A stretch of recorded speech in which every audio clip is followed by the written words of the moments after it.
Hello, everyone. My name is JD Calderon, and this is Of Mice and Wolves. Ow! So this is the comic book workshop show where we help other indie creators workshop some issues that they might be having in the industry, whether it's Kickstarter or printing or coming up with new ideas for their stretch goals and whatnot. Anything that they might be experiencing, we are going to try and workshop that for them and get them some answers. Without further ado, why don't we start bringing in our guests? Austin, Hello. Introduce yourself, sir, and tell us what it is you do. I'm Austin Light with American Demon Comics. I create Envy, which is a webcomic that you can read at AmericanDemonComics.com. I fully write it, illustrate it, the whole shebang, lettering and all. So, yeah, and I just try and put all those episodes together into print format, and I do a campaign every now and then. Right now, I'm running a tie-in campaign that is a fitness journal, kind of my 15 years of the most basic condensed information that I have for what I've learned in the gym and through experience of working at gyms, through experience of training other people, my own training, YouTube University, everything into the stuff I know that works into a journal for people getting started in the gym. It has illustrations and descriptions, stories. So that's what's going on right now. Nice. all right, cool. Now we got this new guy. Hardly done Brand new. anything in comics, you know. This rookie guy. Who's this guy? First day.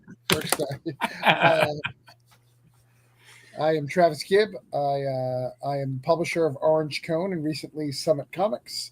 I do tons of books from Cthulhu Invades Oz, Wonderland, Neverland, all that stuff. Greatest Day Punk. Expired. I have a new book called Reroll, Bubblegum Razor. I have tons of titles. Ringo nominated twice. I get to go to the room, but I never get the award because Batman beats me. Things like that. But that's who I am. How are you guys tonight? Good. Well, at least it's Batman who's beating you and not Robin. Right. That's true. Granted. Mm-hmm. I wanted to lose to Scott Pilgrim. Like, at least I'm staying at Indy, right? But no, Batman had to beat Scott Pilgrim too. I feel like shouldn't the Ringos be more of an indie thing? I feel like once it starts getting mainstream, that's just cheating. Yeah, my mother-in-law, when we came, we told her, hey, we lost to Batman. And she was like, why are you going against Batman? I'm like, we're at the bottom of that pool. Like, we're in the kiddie side. Like, we'll always get beat by Batman. We'll always get beat by Batman. We're at, that pool that's near the pool. Like, the real pool's over there. We're just kind of hanging out with the kids. The little splash pads to sprinkle up, that's where we are at. We get to see the pool. Batman has the lush pool where it's just him sitting in it with his friends, whereas the rest of us are all in the kiddie pool stuck together, shoulder to shoulder. Right. We don't want to drown, so we don't want to, No need for an inner tube. So Batman gets caviar and they toss you guys a packet of M&Ms. Is that how that works? Yeah, pretty much. Gotcha. Damn, that's rough. All right, Rob, please explain why we're here. Or, So we do have one more guest coming, but he has his own show that is currently running. So once he's done, I'm sure he'll jump in if he remembers, which I'm sure he will. No, he sent me a message. Yeah. George is good.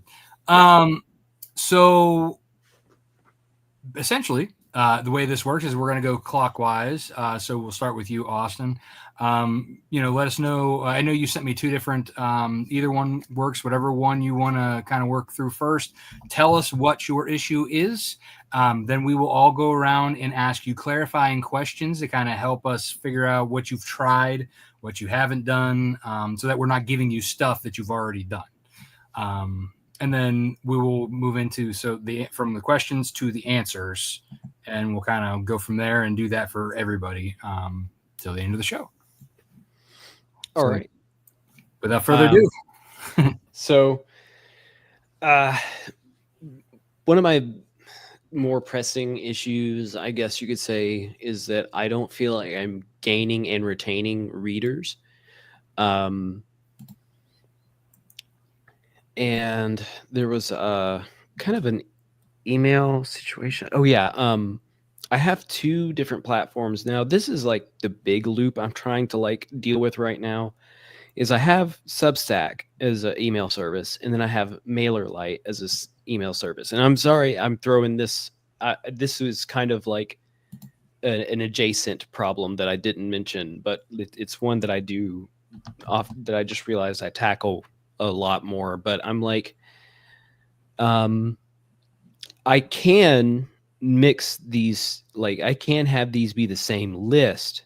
However, I have people that unsubscribe from either list. So if I keep transferring from like, if somebody unsubscribes from MailerLite, but they're still subscribed on Substack, but I get more subscribers on Substack, so I take that list and refresh it into MailerLite, then they get back on my mailing list. And I kind of don't want to do that to people that if they're unsubscribing. But MailerLite has tools that work, such as automated like send outs that, you know, Tyler has mentioned on Comics Launch. And then Substack has a good audience growth portion. So like you get good discoverability, shares, and you can kind of spread easier there. I have like 30 or 40 organic people that have subscribed there, on top of the list that I add from conventions. So that's what I'm trying to kind of tackle with. But I also feel like that can affect my keep gaining and maintaining readers issue to some degree. But I know that it's also a patience game. So. Okay. Does anyone have any questions? Travis, do you have any questions for Austin? Yeah, there's a bunch. So, what kind of posts are they different types of posts with the same information on both the Substack and the MailerLite? For the MailerLite, I do make more newslettery kind of things where I'll put like my podcast that I'm doing.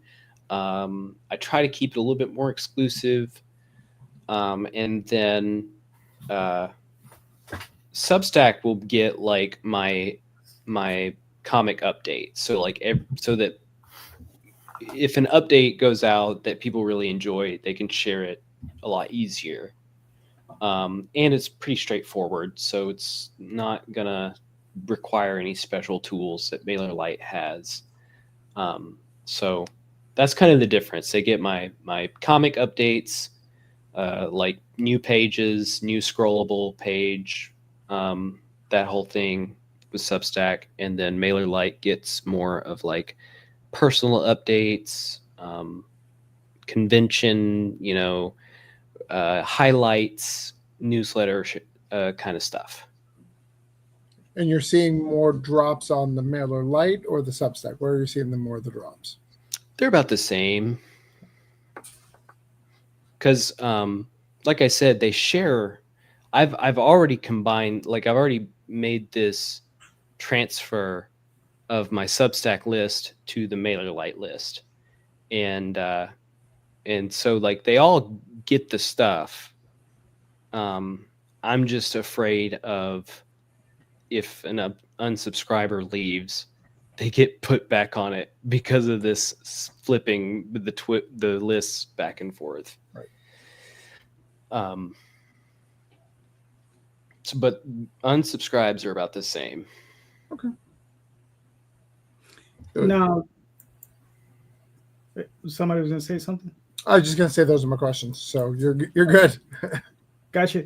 Now, I was wondering, when you're doing your posts, what type of posts are you post? I mean, obviously, you're saying like some are more personal, some are more business oriented. like, do you see after your posts? That's when you're seeing your drop off, your unsubscribes. Yeah, typically, but I mean, so far,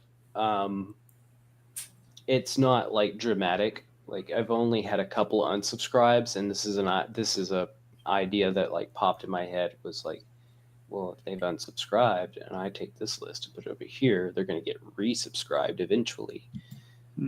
So I think maybe I could, maybe I can like look at them on MailerLite's data and like see who unsubscribed and like put that email down and like manually have to go deal with that. But I would think that there's like a program or something that could help out. But So you don't know if MailerLite has an export of just subscribes that you could dump into Substack? well, it's not so much that there's It's that they unsubscribed already from the Substack, is what you're saying, and that if they get resubscribed. Yeah, so like I can take either list back to the other. So if like I get 4 more subscribers on MailerLite through a landing page or something, well, I want them to get comic updates. So I want them to be on the Substack. So I'll put them on the Substack. But if I do that, I could, and I do a like, if you just take the whole list and put it over, it will say like, okay, these people are already subscribed on, so we're only going to put the new ones on. So if somebody unsubscribes from Substack and I take the MailerLite but they are subscribed on MailerLite and I put them over on Substack, again, they are resubscribed to Substack and vice versa. And it's just, that would be annoying to somebody, I imagine. So when people have unsubscribed from Substack, you're not deleting them, right? You're leaving them as unsubscribed in your list. Mm-hmm. Do they get? I don't even know. Do they get saved as a email? Usually, that's how most email clients work. So there's, I mean, I don't know enough about the two to say, but I'm knowing from other email clients, there should be a way to export, but we can get into that during the answer section. Jorge, George, Hey, my friend, What's how you up? doing? I'm good, man. I'm good. What I miss? So we are helping Austin with his unsubscribe and subscribing situation with his email list. Basically, his audience attrition versus acclimation, as well as like a confusing situation where he's using 2 different mailers, and then he doesn't want to kind of piss people off by if they unsubscribe for one and not the other, situation. Yeah, gotcha. Yeah. Do you have any questions or anything else that'll get you caught up to speed? No, I think you guys are good. I kind of was overhearing what you guys were talking about. I think I'm good. Okay. JD, you got anything, or are you good? No, I'm good. I think I shot my question out there. No, I'm all right. George, go ahead and if you have any suggestions or ideas for Austin on how he can improve his mechanisms for email and whatnot. It's interesting because I think this whole mailing list thing. You guys are really good at compiling and doing all these things. What you're talking about, Austin, sounds exactly like the issues that I have sometimes with these things, as far as like the unsubscribe. Like sometimes I feel like, man, am I sending too many updates, or am I sending too many emails? Is that driving them to unsubscribe? And so I'm on the same boat. Like at this point, I'm like, I'm leaning to you guys to see if you guys have anything. I'm sorry, Austin, I can't give you anything more constructive than that. So good. Unfortunately, I come late and I come with nothing. I bring nothing to the table. Is what I'm saying. I'm sorry. You bring the party. It's all right. Yeah. I bring an empty walls. What I bring. You should be bringing champagne and at least some chips or something. Something, right? So yes, I'm sorry. It's all good. Right. Travis, I know you have some experiences with multi-lists and different platforms. I just didn't know offering nothing was an option, so I'd like to take that as well. I didn't. I was super excited. I've actually learned what I needed to hear, that I can just give nothing. I did bring something. I give the George. That's what we name it now. I give the George. I think, to be honest, you're overthinking it. Most people, what they do is they don't do exactly what you're doing, but they do it a different way. Like Rob more than likely imports this whole list at every Kickstarter, even though you're not supposed to, even though he probably asked for the emails. Maybe he properly does it. Most people don't. And they just import it and they unsubscribe or don't. It's just part of the thing. Odds are if someone's annoyed about it, I've learned that they tell you. Right, they'll let you know when they're mad about it, and then you know to actively omit that person. What I think really what you should look at is strategically using one for the other, making sure what it is. So for me, I have email lists that I use to try to get backers and stuff like that. But on my Substack, I use it very much. I have a system of what I do for posts. So I'll do 2 salesy posts, and then I'll do 1 very intimate post, and then I'll do 1 comics related, strategies and stuff like that. For me, vulnerability works really well, like saying exactly who I am, how I'm feeling, the stuff like that. Really, really does. It helps me get more backers, more people to follow, more people share it out. That works well for me. I've seen people where that doesn't work, but it's again how you do it. You have to have vulnerability and confidence, finding that balance. I think I'm pretty good at that. I don't think that's me being braggadocious. I think I know that balance pretty well, where not everyone does. But when you're talking about list building, and trying to expand that list, Substack should be used for organic growth, because Substack's built for organic growth. Like there's a social aspect to Substack, like it's Facebook, like it's Instagram, like it's Twitter, to line all those things up. So anything you post there should be more organic. So I would actually post less of your actual content, your web content there, because you should be trying to engage that audience more than just showing them art. Right, because people, as you know, in Webtoons, since you said you're a Webtoons guy, they just click.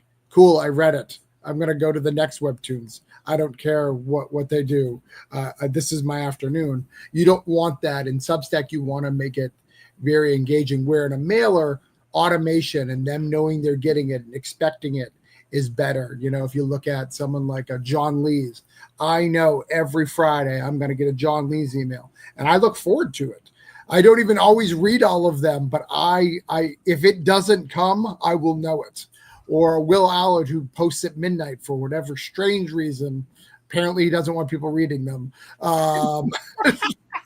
He posts at midnight. He wants his open rates to fall. Your open rates, well, you never. Your expectations are always low, right? So doing things like that, and building that strategy, I think is probably the better way to look at it versus moving them back and forth. Just do what you're doing, man. Don't worry about that. That's just part of the game. Yeah, I kind of think too, doing the manual removal, if you really are concerned about it. I can't imagine that your unsubscribes are so many people each time that you can't just see the very small list of people who unsubscribe and compare them and just kind of bump them out of there. If you're really that worried. But I think there's a system in each email client where you're able to sort and then a way to upload. You should be able to add new, but ignore existing. So like I was saying, most clients also, they keep the unsubscribes because they keep the data. They don't want you to delete those. Matter of fact, MailChimp is very adamant about you not deleting them, that they make it a pain in the ass to delete them, even when you really want to get rid of them. Because again, the data is there, and if it's unsubscribed, then usually, again, that's something that you might not have to worry as much about. But again, if you're worried about it, you can do the manual remove. Kind of going towards what Travis was saying, using one versus the other. I think having the main one as more like thinking it as a business and a sales funnel. So when you have a funnel, you kind of start with a larger, colder audience, and they trickle down into the more warmer audience. You could kind of do that. Set up your automations, your welcome series. Once they get to the end of that welcome series, there should be a way for you to export those people who are now like tagged as fully welcome or whatever you want to call them, and put them into Substack. And then, as Travis was saying, make that more of your intimate, more, everything. Then that way they're seeing different things and they're not getting both. You know what I mean? You're basically just kind of filtering them into Substack where you're getting more personal interaction. Okay. Yeah, that sounds more doable. I can like if I could just focus on MailerLite being like the automations, and like you said, I think that it could categorize people, and like you said, put them in a specific categories that work, and and then put them over on Substack. That would probably just make things a whole lot easier. Yeah, because you could also have it if you do really need to send them something in your MailerLite as well. Like, you were like, oh, well, this doesn't really work for Substack. This is too salesy or whatever. You still have that tag in MailerLite that you can separate. You segment out basically the audience. So you have your new people who are still in the funnel that you want to exclude from like whatever you want to send to your major audience that are already in the funnel. You know what I mean? So there's ways to do that. So segmentation is a big, powerful thing when used right. All right. That sounds perfect. JD, do you have anything? I mean, without knowing what are the contents of these posts, right? It's a little bit difficult for me to like really give, critical advice or whatever. But I mean, the only thing I can advise is when you are doing, let's say, a Substack, right? Like Travis said, he's doing this, two for one. So he's doing two business posts, one, post where it's more personal, right? So I would suggest, maybe coming up with your own system, maybe two personal, one whatever. But I would always try to entice with, you're an artist, so you put up some new artwork. I don't know how much you're into fan art. I don't know how much you're into anime, or I don't know what you're into, right? But try to find those things and try to build from a deeper audience, right? So if you're a Dan fan, for instance, maybe you do a Dan piece, right? And you just post it up there and you show the fans. Maybe you talk a little bit about it, and maybe you could draw some of those people into your work, right? Yeah, and that's pretty much all I got for you. It's just in the end, we're all independent publishers, right? We know where we stand in this situation. we're pretty much at the mercy of everything else that's above us. So we have to try to pull from those things and hopefully lift ourselves up a little bit with it. So, if you're a fan of it, I would say celebrate it, right? And then celebrate those other things, and then hopefully people will celebrate you and your work as well. But you also have that extra level where most of us are just writers and maybe the occasional letter, like you are doing the art as well. So you have a lot of content ideas and things that you can do that the rest of us rely on somebody else. I gotta say, it's very difficult for me to do fan art. I don't know why. But like when I'm making something that's not the comic, I'm like, gosh, I need to be working on the comic right now. I need to not be doing this. But then sometimes it breaks through. I can get it done. But Well, it doesn't I try always to have to be like a full final piece. Yeah. You know what I mean, Yeah. it could be just a warm up set to get you going before doing your comic, right? Mhm. Or even just talking about something that you really enjoy. That's a little bit more mainstream than what you're doing.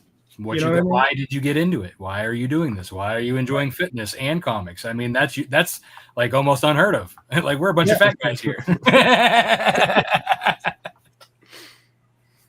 Well, first off, the only thing I can recommend, I don't know what JD was saying, but if what he said was Duran Duran, do not do Duran Duran fan. There's not an audience fan Duran Duran. Unless you're hungry like the wolf. There you go. Right. That's a good crossover with Rob if that's what you're going for. I was just waiting to pull that one out of my pocket. Set it up for him, Travis. He knocked it out. Well, it's probably been since 1996 since anyone was talking about Duran Duran, so he's been waiting a long time. Yeah. You'll be surprised how many times I've actually been able to say. I mean, if it's more than twice in 2 years, you know. It is.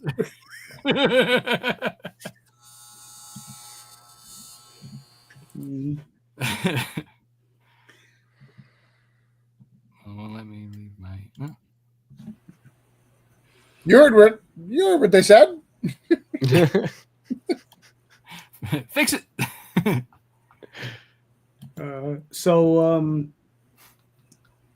Austin, I hope that helped. I don't know how much you did. It does. It helps. Okay. I really appreciate the feedback.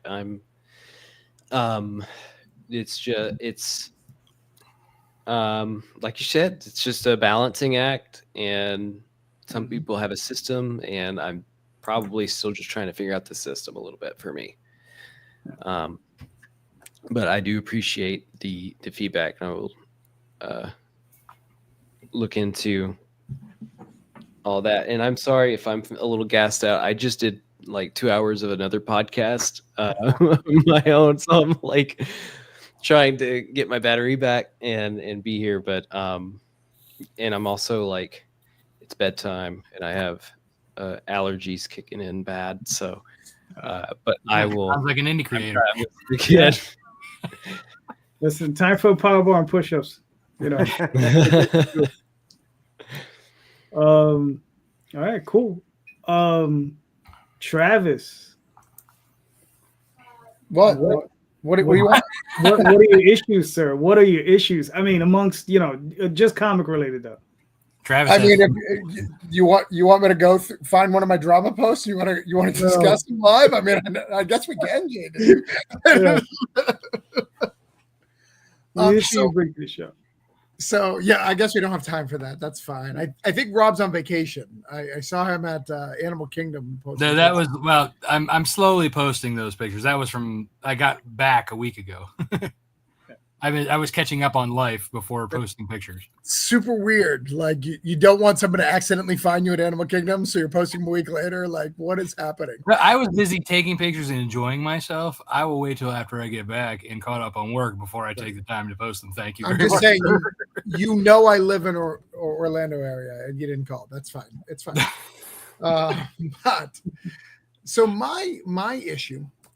If you guys don't know, I'm running 2 publishers now, and then I have a few unannounced deals with other publishers.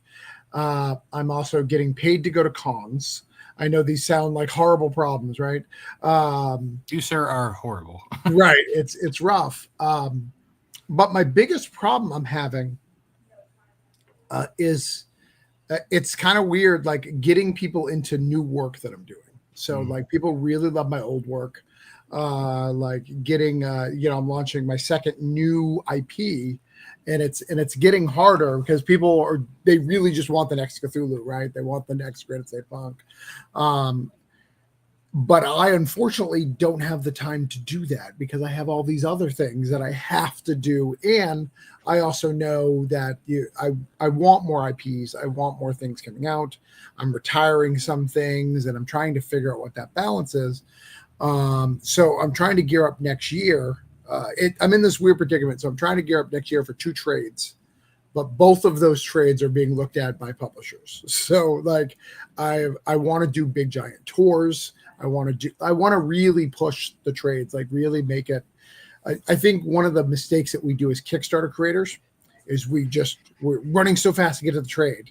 And then the trade is just kind of a relief, right? We're just kind of done with it. We don't give it what we do if we were in the direct market. Direct market, that's when you start selling, right? That's when you try to get it at the bookstores, try to get it on a shelf, try to get it where it needs to go. Us Kickstarter creators we don't really do that. That's just kind of a celebration of the last 5 years of work, right? So I'm trying to figure out a way to be able to balance the excitement of these new IPs with being able to also celebrate past stuff, like getting equal excitement for both, right? So that's my question. I know maybe there's no question there, but how do I keep the engagement on everything? Everything's important, when you're doing so much. Never sleep. Been working on that. Yeah. Right, yeah. Okay. So George, do you have any clarification questions for our friend Travis here? Yeah. Just do you? Is it your projects? Are they in a combined universe, or are they all completely separate IPs? 100% IPs. So I do a Kickstarter a month with probably a different IP every month. Different IP. They have nothing in common. Correct, and that's not counting my work for hire, which I have probably every month as well, at least one or two. So, Travis, obviously you have your separate IPs. Is there a chance or a way that you can maybe cross promote or even do a cross short with your newer IP and an older IP, right? That will bring in some of those older fans into the new product. You know what I mean? Is there an opportunity that you might be missing, or you might want to try? Have you thought about that sort of thing? Yeah, I've thought about doing an annual this year, but the annual is really because I'm retiring IPs to keep them relevant. So one of the things that you learn as you're doing comics, the secret to making money in comics is the resell. How do you rebrand? How do you do this? Right. Mm-hmm. This is the secret of comics. How do you get it? And you're really good at it, JD. Just last year, the last couple of campaigns, you're just like, this is something I had from 1987 in my back pocket. Here it is, rebranding and doing it.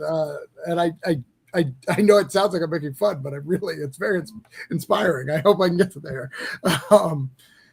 So I want to keep building content for these old IPs, even if I'm not really going to do anything. Like Voodoo Nations is retired, Broke Down is mostly retired, building that stuff. But I didn't think about maybe trying to mix some of the new stuff with that to try to see if we can get a little bit of crossover. But really the goals of those annuals is to keep those relevant and to get back matter for future trades, right? The definitive edition, whatever edition I come up with. Yeah. This has a little bit of nothing and a little bit of something to do with the question. Yeah. Steve, or is it an answer? Well, it's a suggestion. And then kind of a question. No, hold your thought then. You're okay. I'll wait. You hold your thought, sir. That's fine. I'll wait. Do you have a question or are you done? The wolf is always mean to the mice. I gotta point that out. Well, if it's this mouse, world cracker. So he'll be okay. Austin, do you have any questions for Travis? I don't know. I feel so far removed from having this issue come to the forefront. I don't know. So you said you go to a Kickstarter every month, just about? Yeah, just about every month. I will have a Kickstarter probably live 360 days of the year. It may not always be mine, but I will be part of something. But Orange Cone, my publishing company, does about a Kickstarter a month. It's really like 10 or 11, but about a Kickstarter a month. But with Summit coming, which is a new publishing company that I'm part of, I will definitely have one a month next year because of all the extra stuff in that universe. Because there's about 20 creators creating a superhero universe. So would that equal out to about 2 per month from 2 is different very publishers? generous, Austin. Let's go closer to 3. Okay. All separate IP. Correct. Yeah. You got to keep them separated. Said the offspring. And you're wanting to kind of like keep old stuff in rotation, like relevancy. Yeah, I want to keep old stuff relevant, but I also need really people to push over to the new stuff. I really need like the new stuff to find its audience, find its own audience to grow the other IPs. So just kind of having a transition. Okay.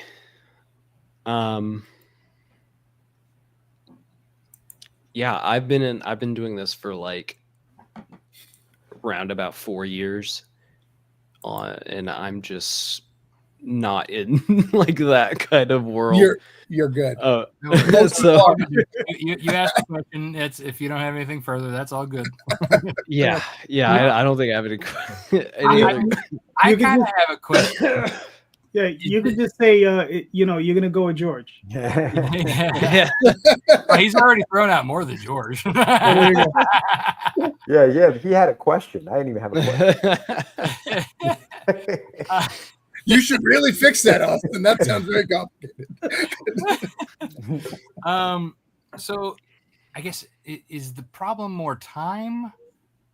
Like you having time to be able to like throw in these things, or is like, I guess I'm still trying to figure out what the actual issue is. Probably the economy, to be honest. But that's everybody's problem. I don't know about you. I don't think, for instance, I used to do, because I don't know if I started it, but I used to do the countdown to my launches, very much like you do. Mm-hmm. Like that was a thing. I won't go as far as say I created it, but I feel like I did. For Broke Downs, all those, I had the countdowns. I did the stuff. But now, because they're so often, and it's hard to keep celebrating them as much. Mm-hmm. And I need to do, I feel I need to do, because this is my career now, right? Like I need to do, people put out work. I need to put out work. That's what I do. So how do I get that kind of jump like I used to? And I also want to be a good steward. Like if you hire me for Nightwolf, I'm going to share, promote, I'll do a show. I got to do all that stuff. So for my work for hire stuff, it's really hard. Time is part of it, but it's really like trying to figure out the balance of, I will get more engagement, which is what I also need on an old stuff. If I talk about Granite State Punk, or if I post right now looking for an artist for Cthulhu, you know how many engagements I'm going to get? Like I'm going to do very well. Those are a lot easier to get engagements. And I feel long run that may hurt me, because you need those IPs. I can already tell are kind of phasing out on some of them are phasing out in different levels and different capacities, right? Okay. Does anyone else have any other questions for Travis? No. Are most the launches like for floppies, or are they for other formatted?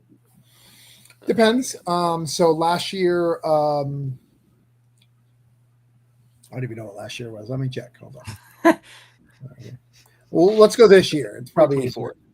This year was 4 floppies, and then there'll be 5 floppies total and 4 trades.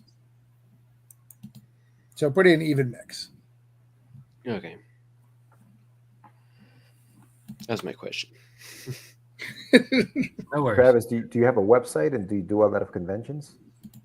I do have a website. Yeah. I have a website that does pretty decent. That's converting. In fact, it's converting very well right now. I just launched a new because I do also to add to my complication. I also have website exclusive comics. So we just launched a website exclusive comic today that's doing very well. In fact, we launched two. We launched one for Summit, one for Orange Cone, and then conventions. I try. I don't do as many as I should.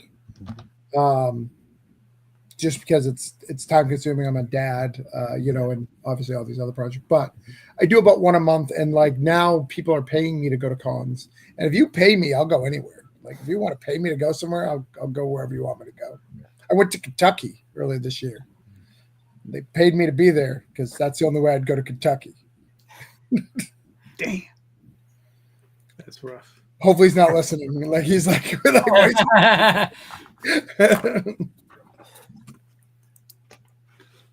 All right. Jorge, do you have, so I guess it's probably safe to move into the answer section. Do you have any answers or any thoughts that might help Travis? Yeah, I think because you have these older properties that obviously have garnered you a fan base, right? I think that when you're launching the new stuff, I don't know, maybe you've already done this, and I didn't ask this because I wanted to have an actual answer. Maybe saying, from the team that brought you this title comes this title to kind of get them excited for the fact that, oh shit, Travis has something new coming out. Oh fuck, I got to get that from this, that, doing that kind of stuff. When JD was talking about the crossover thing, that's why I asked you about if they were in the same universe, because then you could maybe, do cameos of characters in some of those old, older things or stuff like that. But obviously you've already done a lot of that stuff. They're not going to be in there. But I was thinking just more of that, using your website to promote the fact that this stuff's coming out. The gorilla kind of like printing out these little fucking cards to pass out the fact that they're coming out, right? Things are coming out. Just getting that excitement going, like you were talking about. You're talking about the countdown, doing it in a different way, but still having it, even though it's coming out every month or every 2 months. It doesn't matter. That's still 30 days for you to get people excited to say, oh shit, Travis is coming out with something at the end of the month. You know what I mean? Like, I think you should still, go in hard and use your name and use the older stuff to kind of get people excited about the fact that you have stuff coming out. Like you're not just that old stuff, it's new stuff coming out too. I think that's important to get people excited, because if I'm a fan of somebody who has stuff coming out, I'm going to be looking for their stuff all the time. It doesn't matter, when or what. But so I think you should build off of that, like work off of that stuff. I think that's what I would say. It's good. Yeah.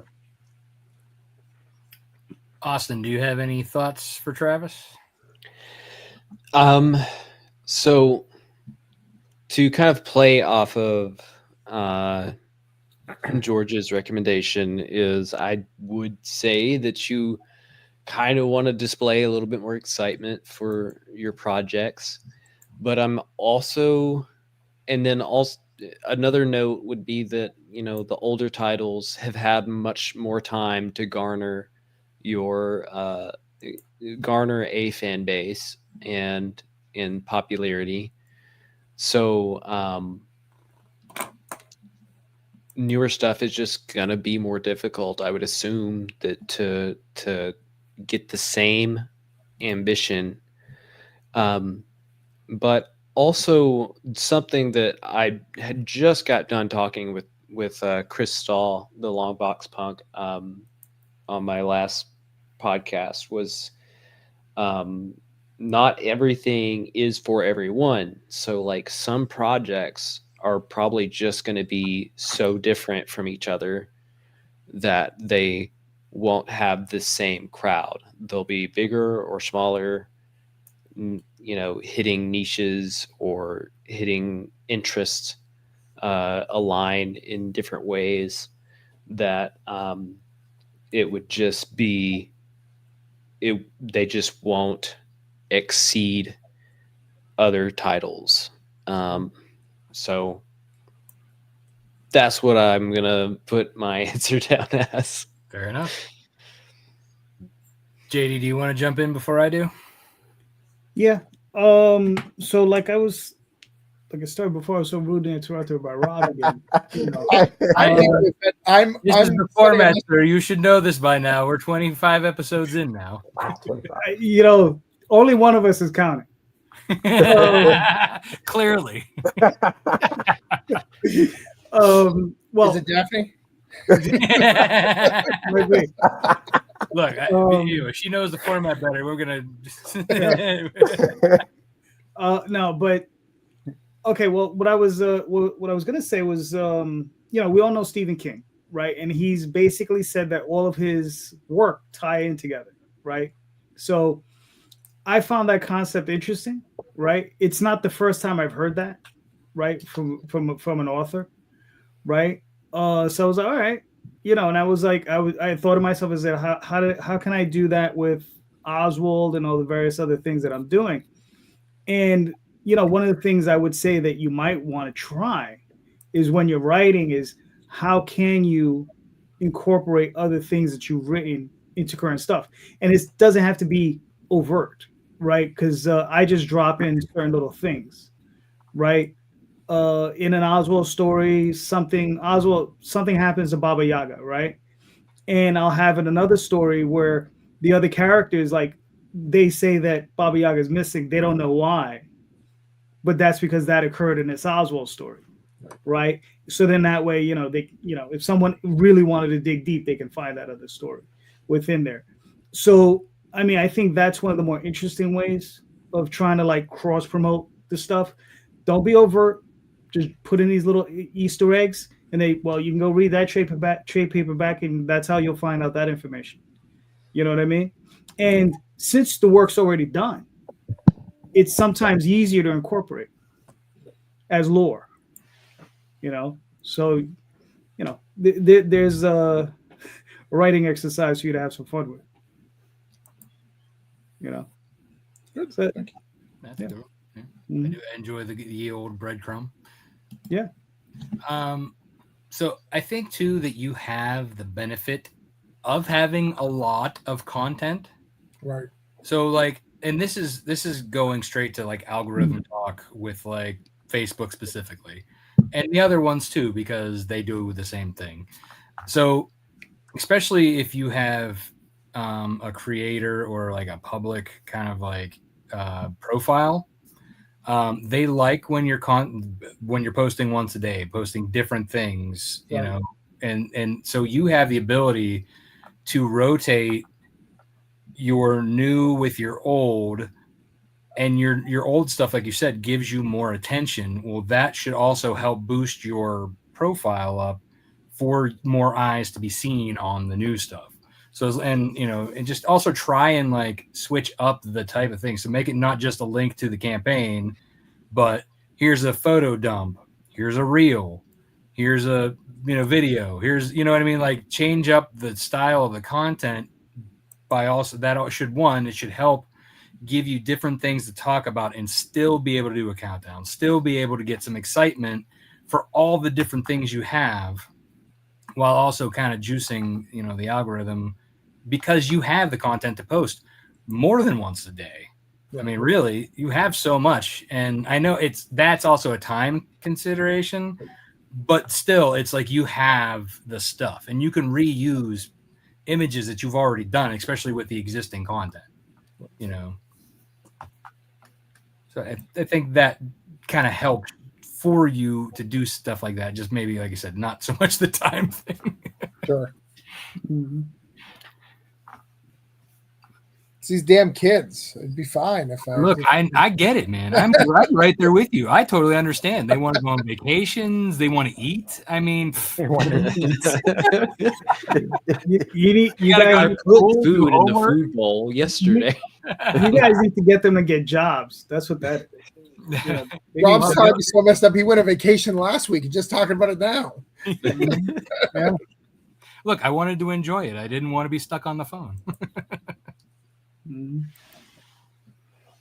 But yeah, I mean, like I said, I think you have a lot of stuff that you have to basically use to, make it out. It's just, again, finding that time just to put it out there. Yeah. And, and you have you have a wider crew that can help you too. So like, it's not just you doing this, Right. you know, like, you know, if you need, I'm sure your wife will chip in if she needs to, or if like, you know, Jerome or, you know, any of your partners who you're doing the freelance work for, you know, like that's, you know, it still all kind of ties in together. Mhm. Yeah. Well, I don't know if that helped Travis, but we tried. No, it was definitely helpful. You know, I do tie them mentally sometimes together. I've never actually put it in the books. You know, it's basically two universes. You know, if it's just crime and stuff, it's one. And Right. if there's any supernatural element, there is a connection in my head, not like magic will work consistently in all my books, right? It's just the way it is. Same thing with Neil Gaiman. You read any of his stuff. Magic works pretty much the same way, you know. What they can do, more or less, you know. All are Sandman. It's just Sandman over and over again. But yeah, so I trying to mix those things together, and I really didn't want to put as much new stuff in the annual just because I really want to build that audience up. But yeah, you probably make a good point that transition may be easier to do that, you know. Yeah, it's good stuff. All right, cool.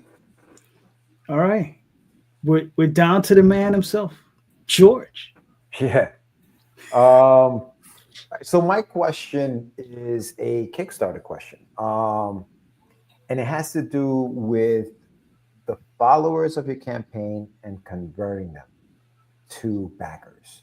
What are some of the strategies you guys maybe have used, or do you have any tips on how to convert some of the followers that are just kind of, you know, watching it until the end? Yeah, that's my question. Okay. Does anyone have questions? Travis, you have a question for George? Yeah. Do you use we're talking about your campaign specifically, or you're being more generic? Okay. No, yeah, my campaign. Do you use a pre-launch page, and how long do you keep your pre-launches up? I had a pre-launch page for this book. Yeah, it was like, I think I did it for like 3 months. Okay. Yeah, I had it up there for quite a bit, I think. Okay. Did you do any updates to the pre-launch? No. Okay. We'll talk about that when I get to my answer. Cool. Yeah, Didn't know you could do that. Yeah. I think that's a new thing. Okay. Brand new, and it's very, very good. Yeah, it sounds very good. Shit, I wish I'd known about this shit. God damn. I guess the other way, how else are you engaging your audience besides just having a pre-launch up there? How else are you engaging them? You know, the usual, you know, the social media platforms, whether it's Kickstarter, not Kickstarter, Instagram, Facebook, you know, X.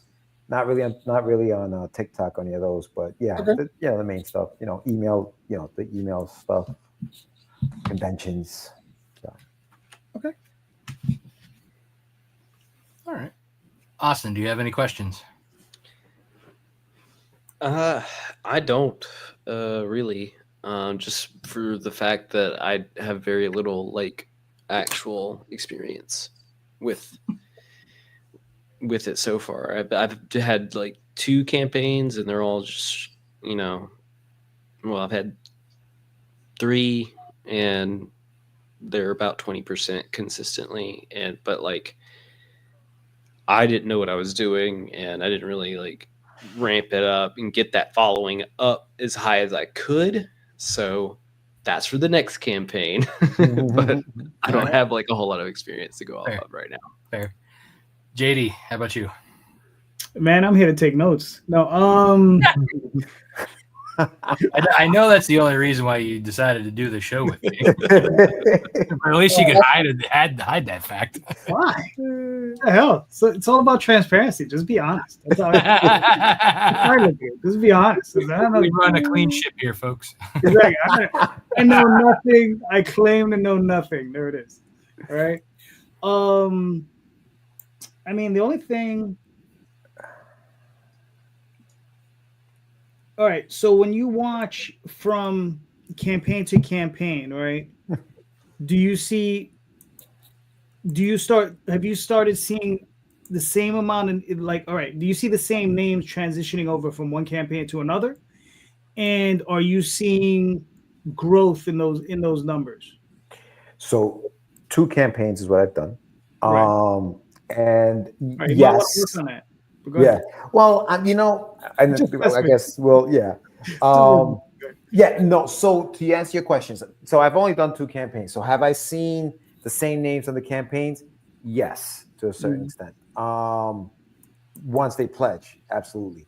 Right. But the thing with Kickstarter, Travis, that's what that thing that you were talking about was crazy because we don't know who's following us. So I Mhm. don't know how to, if they are the same people like that I could just reach out and be like, hey, by the way, it's live. What's up? Right. So yeah, so I don't, yeah, I think I don't have enough of you've done a bunch of campaigns, 14 campaigns. You can pretty much tell, okay, what's going on here. There's a Mhm. pattern. With 2, it's kind of hard to, kind of decipher whether there's a pattern or not. It just may be coincidence at this point. Well, and my other question is, what are you doing to entice these people who are watching you? Like, are you offering stretch goals?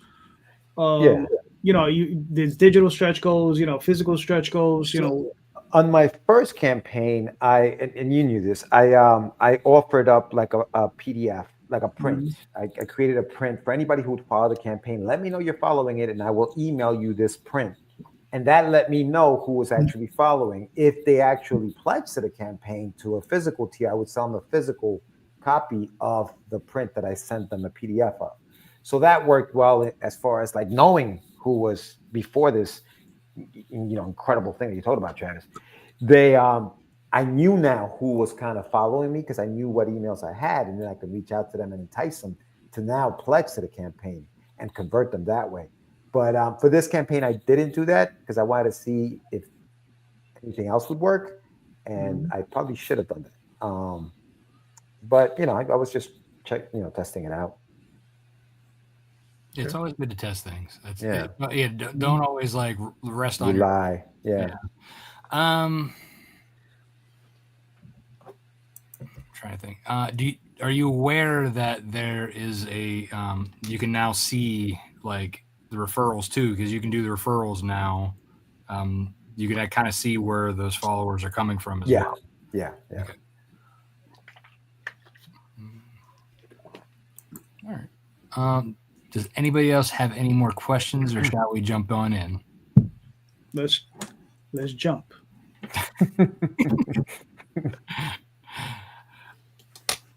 Austin, do you have? I know you're new and all this, but any ideas or thoughts for George that might be helpful?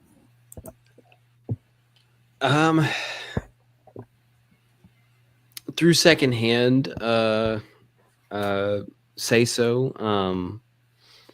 Tyler spoke on the investment follow, like or I can't remember exactly what it was called, but and pledge $1 early and you get like a special tier. Yeah. If you pledge, to a tier or you get a special discount on tiers if you pledge early, and you can build followers that way. I like that digital PDF idea that you had. I guess you could, if it was me, I'm actually considering making an NSFW print that could potentially do kind of the same PDF that would be just a digital kind of reward for following. I feel like that would be a good incentive, but any print would work, I think. So that was on the right track. But to convert them, yeah, the pre-pledge has a high turnout because they already invested in a little bit. Yeah, Tyler has a podcast about this. I think it was a couple weeks ago. And now that his campaign's over, I think he's probably doing another follow up to how all that all worked out once he has the data. So if kind of playing towards what Austin was saying, I would check out the Comics Launch podcast of the last couple of weeks for that kind of information, because he goes into more detail about how to do it and talks about his landing page. Cool. Yeah, he actually, it's funny, I got an email from him because you know how he sends emails out when he sees a new campaign launches. So you record like a 30 set, whatever, like you record a little thing that he plays at the end of every show. So I did that, and yeah, it was actually pretty cool because I think I got a couple of pages off of it, so that was awesome. Yeah, he has a ton of listeners on that podcast, especially comic creators specifically, but like a lot of us, I mean, obviously are comic fans too. Yeah. But Travis, do you have any thoughts for George? Yeah, you ready, George? All right, I'm gonna. He's like my boom. Yeah.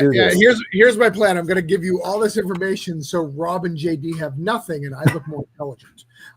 That's the whole plan. That's the plan. Got it. They're mice and wolves. I am F-16. All right. So first, one of the new tactics that's not talked about a lot is you can do updates to your followers prior to launching, which is super interesting. Yeah. So if you do if you have a pre-launch page and you're doing it, especially if you're doing it for several months, you can do a specific update for those followers, and they will get that. They won't get them once you've launched, but prior to you launching, they will, which is super interesting. So you can put codes, you can put the secret pledge as you're building it. You can message them right before, and they'll get that message, which is super interesting. It's a brand new feature. Not a lot of people talk about it. Not a lot of people know about it. In fact, I keep forgetting to use it, and I've known about it for several months. But some random smuck gave me a message, and I was like, "Hey, I mean, look at that." I bet he was trying to tell you something too, that he can make you a really big, Kickstarter funding number. Right. Right now, yeah. Travis Gibb 01, that guy. He was very smart. If you don't know, people have been using my name to try to help people. Second, unrelated to anything we're about to talk to, George, you need to go to your old campaign and do an update because you have not done that yet. That's the best way to get backers. You will literally get a backer or two from doing that. So you do an update on your old campaign, talking about your new campaign. There's nothing in what we're doing right now, but smart move. That's a good point. Yeah.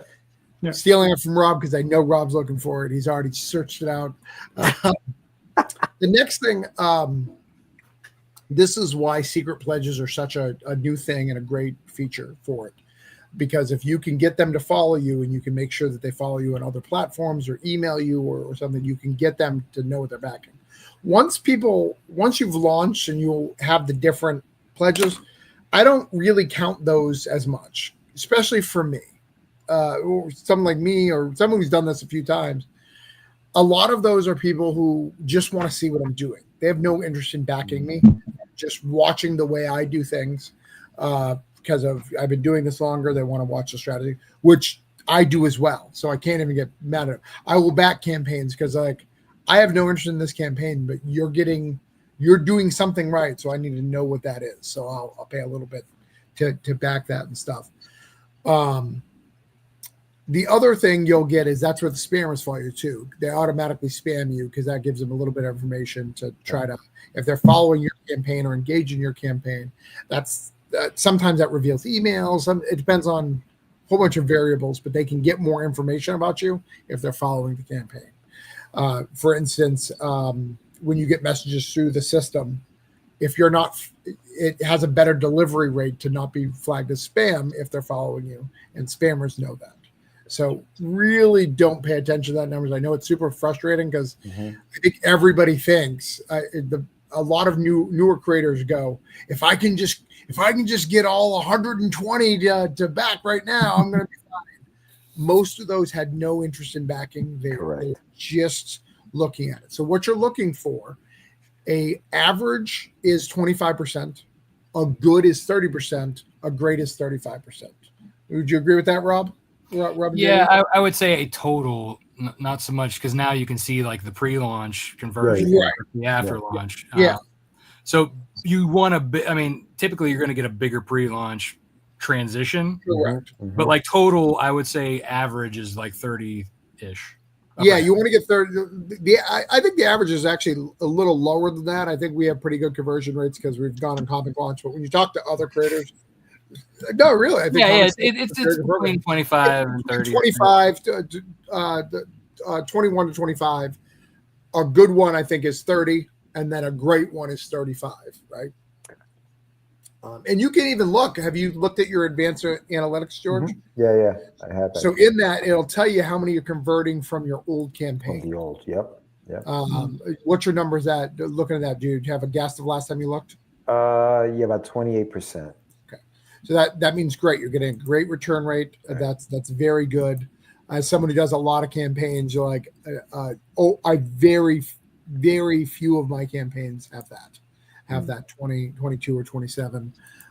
So that's great. And your stuff is similar, right? Your old approach and your new stuff. Yeah. Kind of all vibes, kind of all feels the same. So if you can keep that at that percentage, you're doing really, really well. Okay.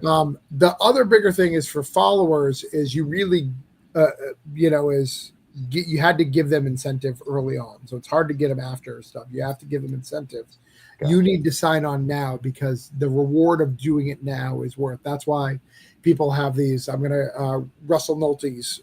He'll give digital rewards for every week your thing. So if you signed up week 1, you're going to get 4 weeks of reward. Then it's probably about 30 books.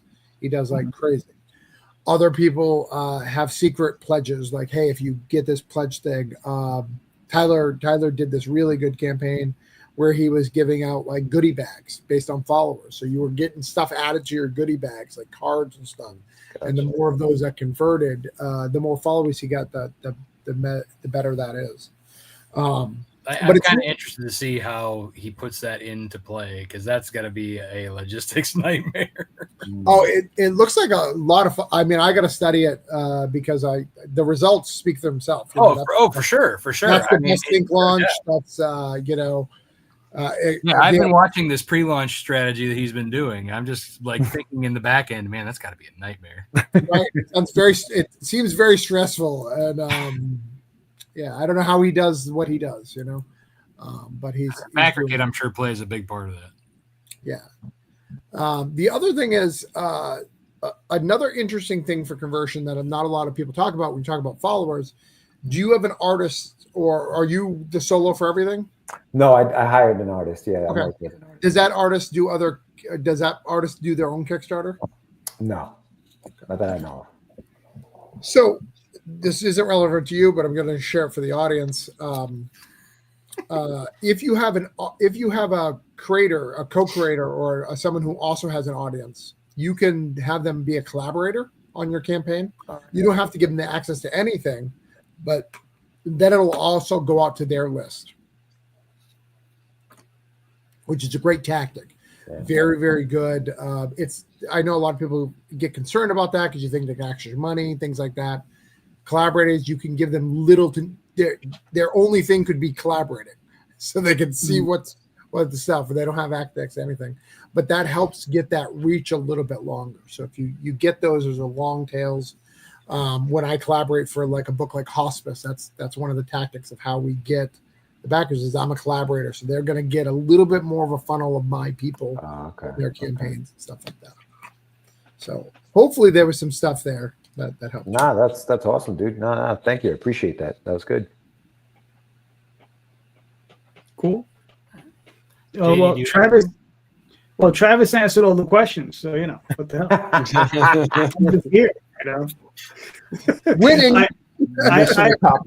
I helped out Travis. Travis helped out George. Life is complete. It's a circle of love. But it also, like, to keep it in mind, like we mentioned this a little bit before, that the pre-launch does have a higher conversion rate, and the after kind of dulls that down, unfortunately. But like, those are mostly the people who are going to spam and right. Because like the more you build up yourself, that's the more people who are actually interested beforehand. So you definitely, listen to that podcast from Tyler, and also just like keep pushing that. Like you said, you had it for 3 months. I mean, push that as Right. I'm not saying pushing it longer, but like just during the time that you're pushing it, make sure that you're focusing on and say, hey, this is what we're doing. This is going to be, if you jump in day one, this is your bonus. Like I usually do a return backer plus an early bird reward. And then like later on, like, for the people who are following later on that haven't like jumped in yet, and I'll do like a full moon bonus reward. Right. Not just like, things that are like not just stretch goals and milestones. Like that's a given. That's stuff we all do that, right? But you want to do the non milestone reward, that's just kind of boom, you have no reason to give it to them, but you want to push them to convert in the middle of the campaign because, well, the dead zone sucks, right? Yeah. Right. So you want to give that little campaign bump. Yeah. So just like, like you said, with that reward that you were doing, with the PDF, think of stuff like that, stuff that pertains, that's related to your project that you can do. Like that's a holiday, that you have like 1 week to do this or 2 days to do this, make it a little more time limited so that people got, get a little bit of that FOMO. That's really the main ideas that I use to like convert those followers. Yeah. And then what's nice too is that you get the 48-hour and 24-hour notice, which I've noticed a lot more people, if they haven't jumped on at the beginning or jumped on any of those like in the middle ideas, you still have that last 48 hours, that some of those conversions are going to get you that last minute bump. So that's always a nice thing that's there. It's now it's weird because like everybody's even said that the dead zone's even more dead, these days. Like it's like you're like, this is what like the graph looks like, you're like the first day and then the rest is like, and then last day, so it's like, that's just how it is anymore. So, I know a lot of people are like, oh, well, I like doing the 30-day campaigns. Well, me, I'm like, I'm going to cut that in half. So just food for thought, as Travis said, some, the followers don't always mean nothing, but when you're giving incentives for people who are actually, instead of waiting to the end, give them something. Mm-hmm. Well, and build strategies too, because you can always convert them later too if you have late pledges and stuff like that. We have so many opportunities that we've never had before. I recommend that everyone do late pledges, even if it's just for a day, because if you're marketing everything, you're going to do this final push and you're going to be sending out emails and doing all the stuff, the final push. If they were out at the grocery store, Walmart takes 14 hours, I think. I don't know. I'm still waiting for my dad to come home with the milk. It's been a while. Wow, he went there. But when he gets back, it's gonna be good. It's gonna be some good milk. I haven't had whole milk in a long time, about 2% because I'm married. But I think that if you're doing your marketing right, social media doesn't work the way we want it to work, right? We're still seeing people's Halloween posts. That was fine. Yeah. Right. We're still seeing what they were doing on Halloween. So having that at least for a week or a couple of days, I think everyone, if you've done your marketing, you're actually pushing, you're not just a stagnant campaign, you'll get 1 or 2 backers just by happenstance. Because they just didn't see it, because Facebook decided they weren't eligible to see it until 2 days after your campaign. Never fails. Yeah. And in closing, the only thing I can add is that you already did a prior campaign and you did something very successfully, which was those prints, right? You gathered a lot of data. I would always suggest, you did it once. I would always suggest don't throw it away. You know what I mean? Yeah. Continue, you do it and then just try to add and build on that. So, don't ever think that you did an experiment, it was successful, that now I don't have to do it anymore. it's Yeah, successful, you sure. keep doing it. You know. You're like, oh man, that worked. I don't want to do that again. Yeah. That worked too well. Forget that. Yeah. What am I gonna do with all this money? All right. So George, hopefully that helped a little. Very helpful. Thank you very much, guys. That was really good. All right. Cool. That's good, man. I mean, we're always trying to help out, and that's what we try to do, right, Rob? That's what we're here for. That's But, right. but I Sometimes- helped you more than JD and Rob, right? That's Yes, you did. That's why we bring you on, Travis. Because you're a Yes, you did. I gotta make up for Travis Gibb 01. He's doing the rap. But this always causes. Give up the info. It actually kind of proves his point, right? He claims to be a marketing expert. I claim I need to be like I'm really not helping my case. Yeah. But and it causes pandemonium. There you go. Gym starter pack, pandemonium. Oh. So Austin, why don't you walk us through this? What are we looking at? All right. So this is a beginner, just complete package of information of what I've done over the past 15 years. Like I said at the beginning, it's the most consolidated, like just bare bones information that I would give a beginner going to the gym. And it comes with all that information as well as a 2-week program and exercise illustrated glossary, and just general nutritional stuff. So yeah, and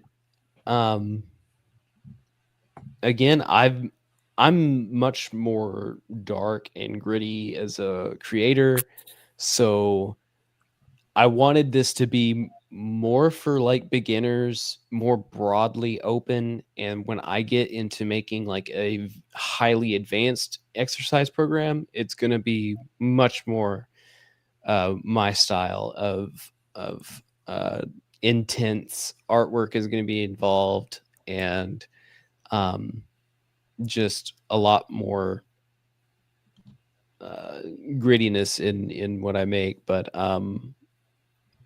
for anybody getting into the gym, I want them to be able to carry this around without feeling, I don't know, without like this. If you're just like a regular white girl and you want to learn the basics of working out, I don't want you to feel intimidated by like what you're looking at. Mm-hmm. All right, cool. Now, is this like a first volume of many different pieces? Like you're gonna have a volume 2, like maybe like this is, like you said, you're a beginner, and then you have your intermediate level and that sort of thing. I'm probably just jumping straight into the deep end of what I want to make as an exercise program. Mm-hmm. So it's going to be like I do want to make more of these, and they will be much more like intense. Now, there's probably going to be some dips like in the difficulty levels on different ones that I make for different people for different reasons, just because that's just the nature of how people's bodies work. Stretching and yoga turns out not all that easy for me. I've been weightlifting for 15 years, and when I started doing yoga, all that tightness had to be shaken out over the course of these past few months. So that's basically like that's in the gym starter pack. Like I want to explain that like it's different for different people. So not all bodies are created the same, but everybody can work out. All right, cool. Listen, it's a good looking book. I mean, I'll give you a tiny piece of advice in a direction that you might want to go. You start hitting on the 40 to 55-year crowd, right? Older gentlemen or into comics. There's a lot of those that need this type of I'm just saying, it's like a built-in group, who should be buying stuff. That's I had all types of people in mind when I made this program. It's just 2 weeks, and like it's like if you're excessively overweight, if you're excessively weak, if you're just unfamiliar with how your body moves, like I wanted this program to be pretty quintessential, so and accessible for most people, like as many people as possible. Because I want the basics to be like, I do want to make these advanced programs, but I never want like some 110-pound 15-year-old to come up and be like, I want to get this advanced program. I'll be like, as somebody who knows how working out works, I don't want you to get this program. Why don't you start with this, like the beginner thing. So right. I mean, to me, that sounds like a reroll, right? There you go. Good segue. But I did want to ask Austin one question. Austin, what categories did you put yourself in?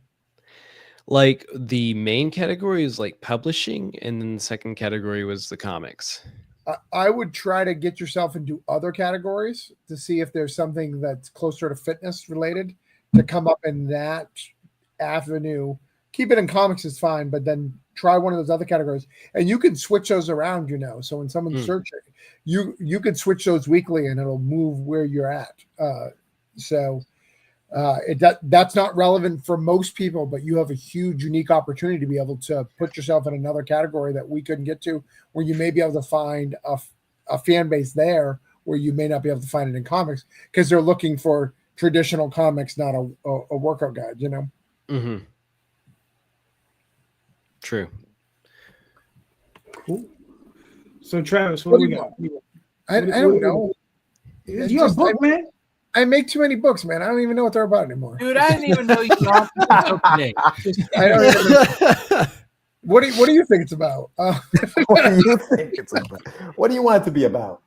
So Reroll is about Sega. So Sega is a human in this particular world. He is an addicted, avid gamer. He plays role-playing games constantly, day and night, 7 days a week. He goes from D&D to vampire to werewolf to Shadowrun to cyberpunk to all those wonderful things. And he goes through a past life experiment, and he is so addicted to video games that he believes he's real. These are kind of his life, and they all come to life and mess up his world. However, the caveat to that is he's a power gamer. He's kind of a douche. His warrior will sleep with everybody around him. He'll call people names inappropriately. He'll murder his friends. So now he has to deal with all those repercussions of being an asshole gamer his whole life. And that's what Reroll is about. It's about kind of dealing with your past, kind of a love letter to role-playing games. There's so many people who do role-playing game comics. They just kind of take their Dungeons and Dragons game, make it a comic. I also love role-playing. It's I did a big Substack about how I've been role-playing my whole life and how I've been telling stories through role-playing my whole life. But I really wanted to give a love letter to that. But I also wanted, all my books have to have something to say. So I wanted to talk about you growing up. So when you start out as a gamer, you're kind of weird things. Like my first role-playing character was named Lucifer, right? Because Lucifer was cool, right? Just things like that are immature. And as you grow, you get better. So I wanted to play with that and see what that looks like in a comic book. All right, cool. Now, is this a one-shot? Is this a limited series? What are we looking at? It's a limited series. It's going to be 5 issues. Then we got the great Ignacio, who's been doing work for Mad Cave and a whole bunch of other people. He's so good, Mhm. very cartoony. It's very fun. It's a fun book. It's a comedy. You'll get my Granite State Punk vibes out of it, where we'll make jokes and have fun, and lots of Nice. swearing. Now, out of curiosity, I think it we're can't be a losing- role-playing game without lots of swearing. But what happened? You're cutting out, in and out. Am I being lost? Well, he's in New York. They're Am I they're still all yeah, you're here. Sort of. You're frozen. Oh, he's frozen. Oh, sorry. Maybe he should just let it go. Am I back? No. Am I back? Your Nobody voice can is hear back. you. Yeah. Can you move the mouse? Can you scroll the campaign? I just want to see if you What can. just happened? Can you hear me now? Are you wearing pants? Daphne, if you're Am I watching, back? No. She can't. She's in Miami. Oh. Turn it on and turn it back off again. unplug it. Oh, you moved. There you go. You're back. Hey. There you go. I'm back. There you go. You're back. You're back. I was saying Daphne can't hope. She's in Miami right now. Yeah, we heard. So, all right. Sorry about that, Travis. But yeah, no, I mean, it looks really nice. I was gonna ask, is the series finished? And when I say that, I mean, is your part of the series finished? Did you finish writing the whole thing? No, no, I'm writing it as I go. So issue 1's done, obviously. So I'll write it as I go. JD, did you not hear me when I talked about how many projects I got going on? Like, I no, but it's mapped out. I do a issue by issue breakdown. I do all that stuff, so I know where I'm going. Okay. I've sent one to Rob before. Rob knows. I'll tell you what it's going to be. So I have the roadmap out. But yeah, Laid out. but I also wanted to leave a little bit of fun too. Of here's something that I do that I don't always recommend. I don't like to write everything out because I really like feedback from the fans. If someone tells me they really like a character, or I'm seeing they really like a character, I'm gonna make that character more popular in the next issue or whatever it should be to kind of play with them.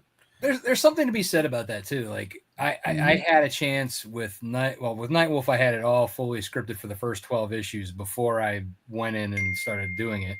But then, like with Snowpaw, I was writing it on the fly, and I kind of like doing that a little bit more because like it evolved as it went, and things that I kind of like came up with on the fly when doing it. So it's nice to be able to do that.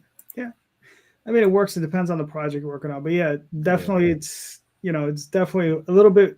It can be challenging, but sometimes that's the fun in it. Is that challenge?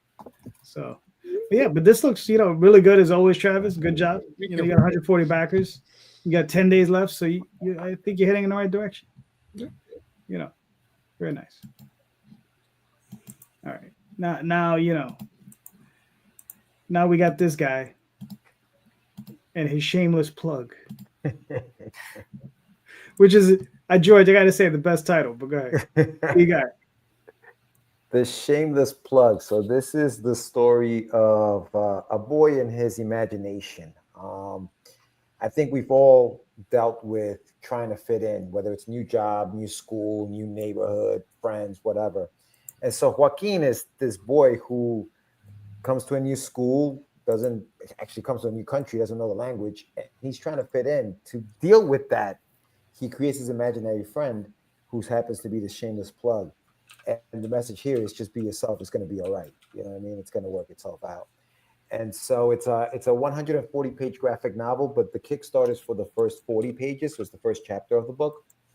And it introduces you to the characters, basically what the story is about, the who the characters are, and kind of like the heart of the story in a sense. And that's the pitch in a nutshell. Nice. All right, cool. mean, listen, I mean, so this is a one shot. It is. The graphic novel is 140 pages. I mean, the first 40 pages are done. Like the book is here. I printed it out. It's all done. It's 140 pages. I'm like 90 pages into the book already. So the book is done. It's just a matter of the campaign was more for like the printing of the first 40 pages and just to kind of get it out there so that people can kind of get a taste of what is coming next year when the book is complete. So yeah. So the book is done. Give everybody a taste. Yeah.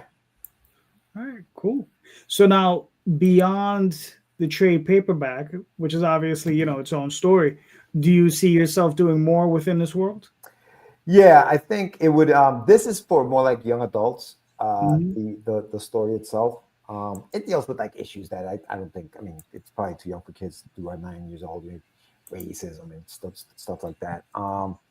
So, but what I do want to do is I do kind of want to do a spin-off, something like what you did, Rob, with like your younger titles, where like it could become a thing of like the Shameless Plug is more of like maybe like a kid's book or something like that, with like lessons for like kids about whether it's bullying or like things like that. So it could turn into that at some point. But the graphic novel here is just it's a standalone story, and it ends in a way where it could lead to other kind of like side kind of stories with the character itself. Nice. Yeah.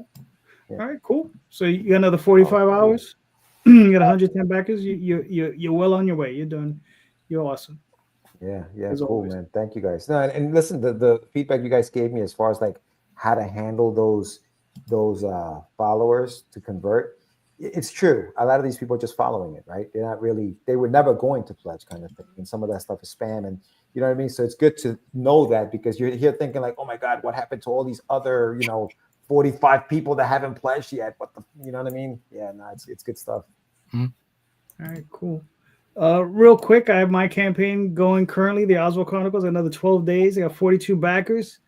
This is a story of this was actually the first series I ever did with the series artist, Jade Gonzalez. It was the first story I did with her in Oswald. It's not the first story in his story, but this is the first one I did with her because I'm a genius. I start in the middle. So but this is a story of Oswald fighting against a sorcerer. And the sorcerer is kind of crazy. He ends up stealing a magical artifact that ends up removing the sun from the sky in the Fey world, which will eventually affect the human world. So Oswald's tasked with, trying to solve this problem and bring normalcy back to the two different separate worlds. And like I said, this was the first one I ever did. We did it in color, and this was about 14 years ago. And this is the first time I'm actually collecting it as a trade. So it's about 140 pages. Probably be about 140 pages when it's said and done. Maybe a little bit thicker, maybe about 148 with all the covers and everything in it. But that's it. I got another 12 days. So there we go. Sweet. So, gentlemen, we made it to an hour and a half. Thank you so much. You guys are all awesome. Let's start with Austin. Where can we find you and your work, sir? So you can find me at AmericanDemonComics.com. You can find me on TikTok, Instagram, Substack, and X. Those are all going to be the same search, American Demon Comics. We're just American Demon. And they all should have like crossing links in the bios if you are having trouble finding any of them. So sub on Substack and you'll get updates right to your inbox of Envy as it comes out. I've got an update coming out this Thursday and next Thursday, which is rare. I get ahead so much that I have 2 consecutive updates. The story's getting intense. So right now would be a great time to jump in. All right, cool. Mr. Gibb, where can we find you and your work, sir? Travis Gibb 01 at Gmail. Just message him. He'll help you out. Don't worry when he asks for money. It's going to be fine. No, travisgibb.substack.com. That's where I do the most updates, where I'll tell you what's going on, what product is going on, what the drama in the industry is, what what you should be buying, all that stuff. Orange Cone Productions, if you want to purchase any of our books. And then I am always on Kickstarter, as we discussed tonight. So right now I'm on reroll, but next month we'll be doing what is it? Cthulhu Invades Oz 2, and all then Holiday Spirits Monster Special, all sorts of stuff coming. So find me. I'm easy. I'm posting all the time. All right, cool. George, where can they find you and your work, sir? You can find me on my website at getyourmeds.com. That's a play on my last name, Medina. Get Your Meds. Once you get hooked on my meds, my comics. So yeah, find me there. I'm on Instagram, Facebook and X. But all that stuff is on my website, so you can find me there. Cool. Mr. Multari. Yeah, you can find me on pretty much any social media platform, whether or not I'm there or not actively is in question. But you can find me mostly on Facebook, X, and Instagram at Lone Wolf Comics or at Rob Multari. I'm on all three of those. More active than the other random little ones that I'm just kind of name sitting. Or you can go to lonewolfcomics.com. To find out more about my titles and other things, get some back issues on the website. You can get a free copy of Nightwolf, a digital copy of Nightwolf 1, if you go to offer.lonewolfcomics.com, sign up for my email list. All right, cool. And I'm JD Calderon. You can find me on Facebook, Twitter, Instagram, all those different places, theoswaldchronicles.com, talltalesonline.com, and currently on Kickstarter, so go check that out. And, this Sunday night, I have the other show, so we'll be doing that. And please, everyone, go check out the show notes. In those show notes, all these creators are the links to all of these creators. All these creators are doing fantastic work. They're all doing great books. Please click on those links, pick up those books, support these creators, okay? Because in the end, this is diversity. This is diversity of thought, right? That's not something you're going to get from the big two. That's the only thing you're going to find here. Diversity of thought, and you're only going to find that from independent creators, right? So thank you so much, and just remember, read more indie comics, especially ours. Have a good night, everyone. Thank you. Peace. Peace.